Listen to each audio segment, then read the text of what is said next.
Now, we've got on the line Michael and Ashlee Cramer, and we're going to talk about their podcast, Michael and Mum Talk Cancer. How are you both doing today? We're doing well. Thank you for asking. Yes, so happy to be with you. Thank you Yes, so much for having us. very grateful. Now, Ashlee's husband, Michael's dad, died of large B-cell lymphoma in 2016, and in a crazy turn of events, Michael was diagnosed with a rare aggressive cancer 4 years later in July of 2020. But they've taken this devastating news and turned it into a kind of blessing by making shirts to raise money for bone marrow transplants, making rap videos to raise spirits, writing posts on social media to raise awareness about cancer, and of course, launching their podcast, Michael and Mum Talk Cancer.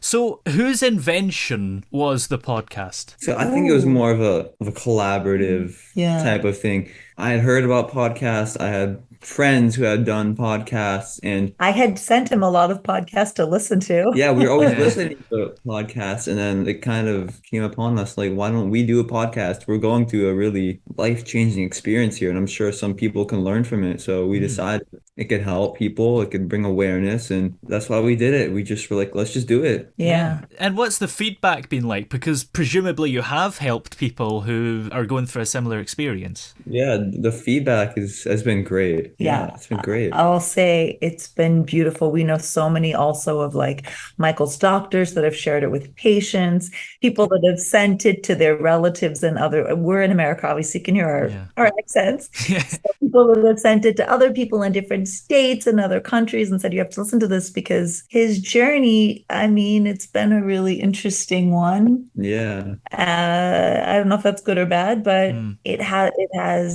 there's been a lot for us to talk about, put it that way. A Yeah. lot, yeah. And it's been relatable. It's been relatable not just for people with cancer, but it's a really motivational, inspirational story. He's a really cool kid. Have you had any feedback from like mums and parents and family members as well? Because, of course, Ashlee, you're his mum and you're on the podcast, so people can relate to your experience too. Definitely. I think it's been really good for caregivers to relate to someone because, of course, all of our focus is on the patient as well it should be. Of course, we Yeah. want to focus on them, but I think sometimes it's good for the caregivers to get the perspective. And Michael actually leads a support group as well for cancer survivors. Yeah. And I lead one for cancer caregivers because we face it, we all need support, you Yeah. know. But for the caregivers, I think it's been really great to hear from the two perspectives from Michael and from myself. Yeah. And you know what?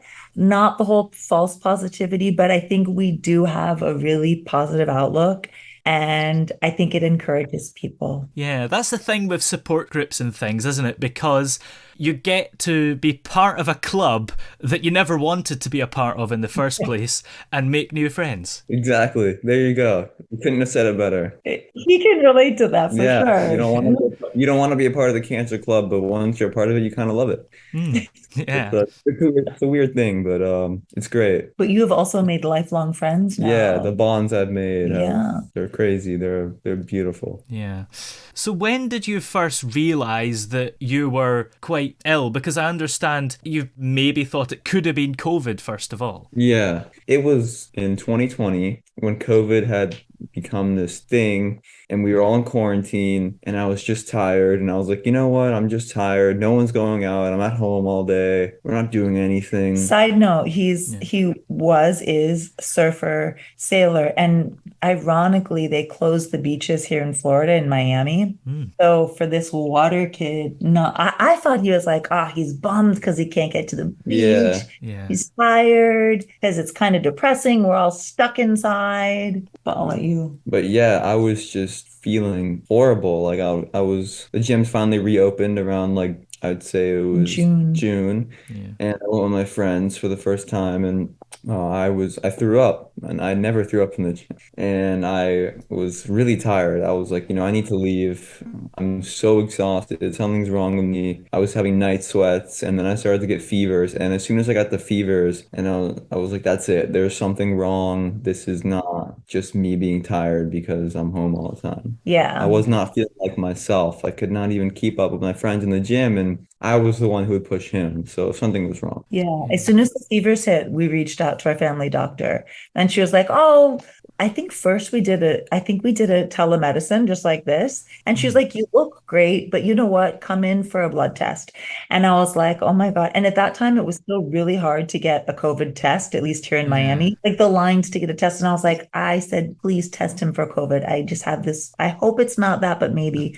And then he went in for a blood test. And within 2 days, she called me and she was like, "I want you to take him today to go see a friend of mine that's a specialist." And Michael was 19. He's 21 now. He was 19. Said, "But he's a pediatric specialist. I'm not sure if he'll take Michael. I'm going to call him right now."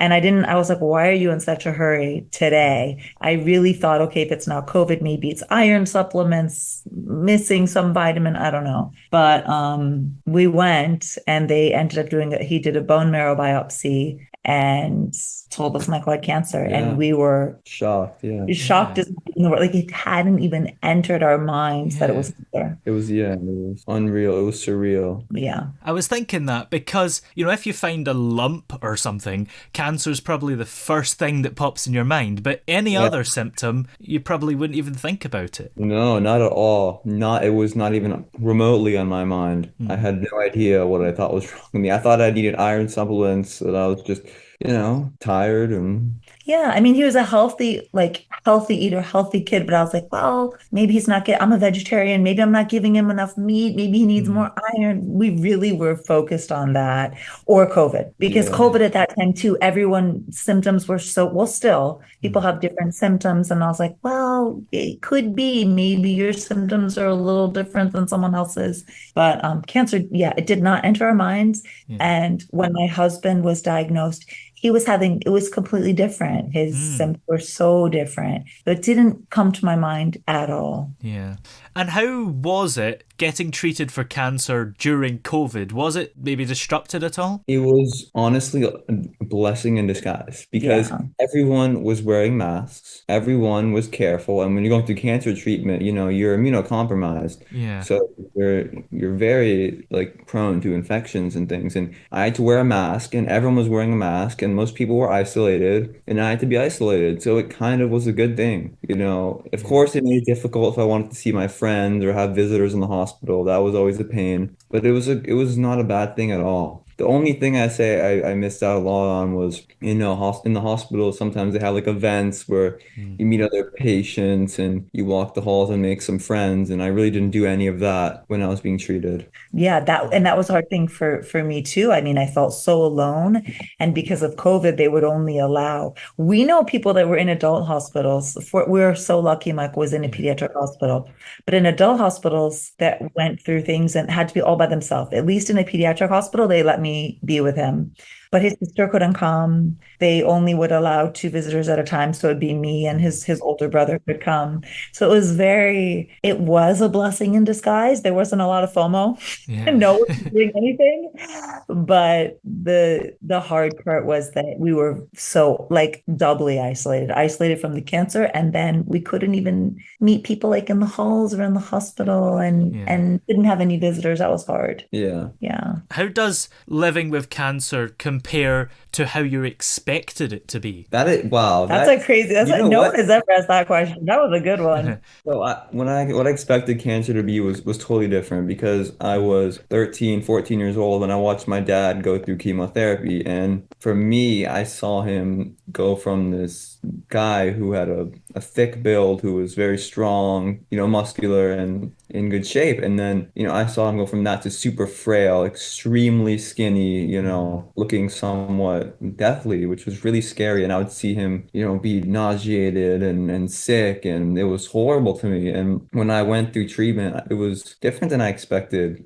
I actually gained weight because Hmm. of medications like prednisone, which are steroids that they give you. And I had an increased appetite compared to what I thought. And of course, I expected to lose my hair. I lost my hair. I expected to vomit. I vomited. Hmm. And I expected, mouth sores. And I had Hmm. mouth sores. So it was different than I expected, but at the same time, I wasn't always feeling horrible. You know, you have your days. I thought I was always going to be feeling horrible, but I had days where I felt good and I had days where I felt horrible. You know, it's not very like one-dimensional. You still get to have a life, really. Well, Hmm. no, not Depends. with my treatment. He had a really, it was also different I had because a very intense treatment it was where short but very intense. yes, I would be admitted to the hospital for 6 days for chemo and then go home for a week and a half and then go back to 6 days for chemo. And so yeah, I was like in the hospital a lot. And the Yeah. difference, though, he only had 3 cycles of chemo, and then it was to get into a bone marrow transplant. So really to eradicate like his entire immune system in a very short time. So even though he didn't get as frail as my husband in one way, you were internally, but you were 21 or 19 at the time, So and yeah. he was, in his 50s. So there is that difference as Yeah, well. it's a big difference. You're being younger, you handle it, of course, a lot differently. Yeah. And because you'd witnessed your father being ill before, does that make it scarier or actually help? A lot scarier. A lot A lot scarier. scarier, but I feel like my experience was so much different and that I felt better than I thought I would. Like I was very with it mentally during everything. And because I think his experience scared me so much that I stayed so positive and so did everything I could to, I guess, be okay, even though there's nothing really you can do. Yeah. I kind of used that fear I had of seeing him go through that to push me to stay positive and continue with all my treatment. Yeah. Well, Patrice, his dad, my husband, had large B-cell lymphoma, and Michael had, it's called hepatosplenic T-cell lymphoma. So they're not related at all. People ask this. They're not genetic, not related. It's random. It was just something that happened. But when we were first told, when the doctor came in and said, okay, the bone marrow biopsy shows you have a form of leukemia. And he said, we're not quite sure what kind, possibly lymphoma. And I remember when he said lymphoma, the two of us Yeah. just like, I Yeah. think like a shadow passed in front of us because of hearing the word lymphoma. Leukemia was scary enough, but hearing lymphoma was more scary because his dad didn't make it. But yeah, it was scary. But It was. I think it also gave us like a drive, like a stronger drive to be like, okay, your dad showed us the way, and he showed us we're gonna be there and even stronger. And not that he wasn't strong, but I don't know, it was kind of like doing it for him Yeah, in a way. that's how I looked at it. It was Yeah. more like I have to beat this for him to kind of him in a way. Absolutely. What's the one thing about cancer, or perhaps even your type of lymphoma, that you wish more people knew? I mean, I wish there was a set protocol for it because there's really not. And it's very oftentimes misdiagnosed or diagnosed too late, and people fail to get the proper treatment. And it's just so aggressive and it comes on so fast that it has a very poor prognosis. So most people pass away after, the average lifespan with it is 8 months. Wow. So, I'm here 2 years since, but I'm very lucky and not a lot of people are the same way. I just wish there was more research to it. There was more, It's so hard because it's there's hard. so many different cancers. So the cancer that Michael has, there's less than 200 documented cases. Yeah. It's not a common cancer. And as he said, I think that's one of the hard parts is so often it's misdiagnosed. And Michael, actually, what probably saved his life is that when the doctor saw that he had some form of leukemia or lymphoma, he didn't know what it was. He started Michael on treatment before he knew what it was. He said, you know what? Most likely you're going to start, it was A steroid, dexamethasone. dexamethasone. And he said, most likely on any protocol, you're going to have dexamethasone. And I'm going to go ahead and start you on it while we're waiting to figure out what it is. And that saved his life. I'm convinced, because if they had waited, because it took actually 3 weeks to figure out what he had. And in those 3 weeks, we did see his health go down, but not probably like it would have Right. Yeah. if he hadn't been on the steroids. So We were very lucky. You were, Yeah, we are. Yeah. And based on the sort of early symptoms that you've described, I would maybe guess that a lot of people might not bother getting medical attention until it's maybe too late. Yeah, it's very true because it's just normal symptoms, you know. Yeah. Night sweats, okay, I'm in Miami in summer and the sun comes down through my window. So I sweat in the night when I wake up in the morning, like, you know, normal things like that. I got a fever, I have an infection, you know, I'm tired. Everyone's tired, you know, Yeah. things like that. But you know, I got medical attention because I know myself super well. And I'm like, you know, I was very athletic and I am very athletic. And I was like, you know, this is not me. Something is wrong because I'm used to doing so much and I was starting to do so little. Yeah. And That's it's what I hard knew. because you also don't want to scare people and say every time something small, you have a fever, don't think you have cancer.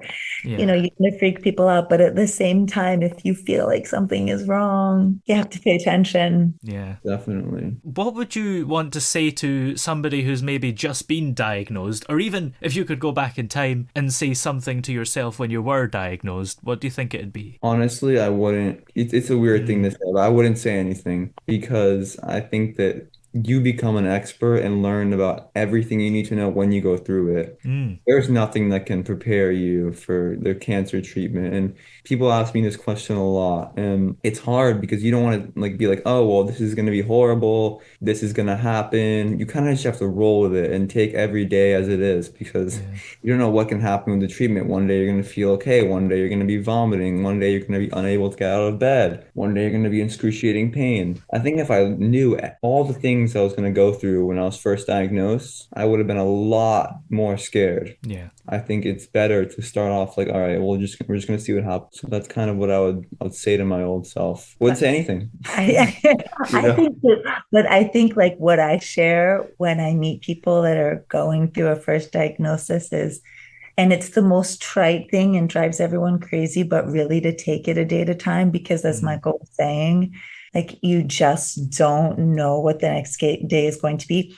And also that everyone reacts so differently. And the biggest help for me was how much support and people reaching out to us. So I always am like, I'm here. Yeah. Reach out to us, reach out to Michael. I tell Yeah, people yeah. all the time, if you want to talk or if you want to listen, reach out to us. It doesn't have to be about cancer. It could be about anything. If you need to cry, like I feel like that has been one of our keys is we've had a lot of support, which has made us want to give it all back, which kind of where the podcast came from and our website and blog and everything, because we felt like we got a lot of love. And I think that that's what, when you're going through this, you don't always want to talk, but sometimes it's good to know there's people out there giving you support. Yeah. Yeah. And in terms of the podcast, do you think that as times went on, you've maybe became more honest about things? We've been honest since the beginning. We know a lot of people that are surprised at how much we've shared. It didn't happen. It didn't happen the day he was diagnosed. We told our story. Yeah. But a couple months after I put a video out there, I just put together a video of Michael and some of his friends together. They had shaved their heads with Michael.